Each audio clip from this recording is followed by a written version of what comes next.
Taste the Daily. Kanchipuram மாவட்டம் பரந்தூர் விமான நிலைய திட்டத்திற்கு எதிர்ப்பு தெரிவித்து ஏகனாபுரத்தில் 13 கிராமங்களைச் சேர்ந்த மக்கள் ஸ்டாலின் அரசை கண்டித்து போராட்டத்தில் ஈடுபட்டனர். 1087 நாட்களாக பலவிதமான போராட்டங்களை நடத்தியும் விமான நிலையம் அமைக்க ஸ்டாலின் அரசு முனைப்பு காட்டி வருவதாக போராட்டத்தில் ஈடுபட்ட பொதுமக்கள் குற்றம் சாட்டினர்.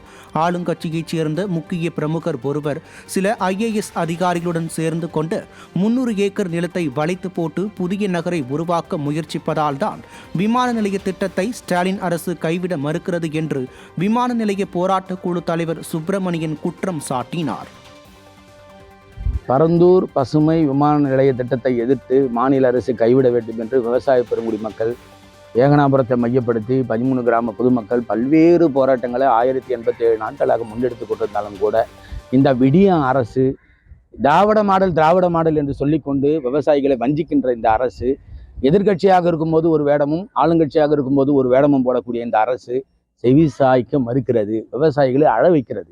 ஆளுங்கட்சியினுடைய மிக முக்கிய பிரமுகர் இப்பொழுது இருக்கக்கூடிய சில IAS அதிகாரிகளோடு இணைந்து கொண்டு மாவட்ட நிர்வாகத்தோடு பிணைந்து கொண்டு இதை செயலாற்றுகிறார் என்று தெரிய வருகிறது. இது மிகவும் கண்டனத்துக்குரியது. விவசாயிகளை அழித்துவிட்டு உங்களுக்கு நகரமா?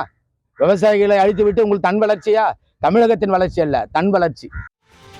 திமுக அரசு மீது உள்ள அதிருப்தி காரணமாக தமிழகத்தின் பல்வேறு பகுதிகளில் நடைபெற்ற உங்களுடன் ஸ்டாலின் சிறப்பு முகாம் கூட்டமின்றி வெறிச்சோடி காணப்பட்டன. ராமநாதபுரத்தில் நடைபெற்ற முகாமில் பங்கேற்க மக்கள் யாரும் ஆர்வம் காட்டாததால் நாற்காலிகள் காலியாக காணப்பட்டன. அதேபோல தருமபுரியில் நடைபெற்ற முகாமில் பொதுமக்கள் யாரும் வராததால் அவர்கள் வருகைக்காக அதிகாரிகள் காத்திருக்கும் நிலை ஏற்பட்டது. ஏற்கனவே அளிக்கப்பட்ட மனுக்கள் மீது ஸ்டாலின் அரசின் அதிகாரிகள் எந்தவித நடவடிக்கை எடுக்காத நிலையில் தேர்தல் நெருங்குவதால் ஏதோ மக்கள் மீது அக்கறை உள்ளது போன்று வெறும் விளம்பரத்திற்காகவும் சம்பிரதாயத்திற்காகவும் இது போன்ற முகாம்களை நடத்துவதால் பொதுமக்கள் அதிருப்தியில் உள்ளது வெட்ட வெளிச்சமாகி உள்ளது.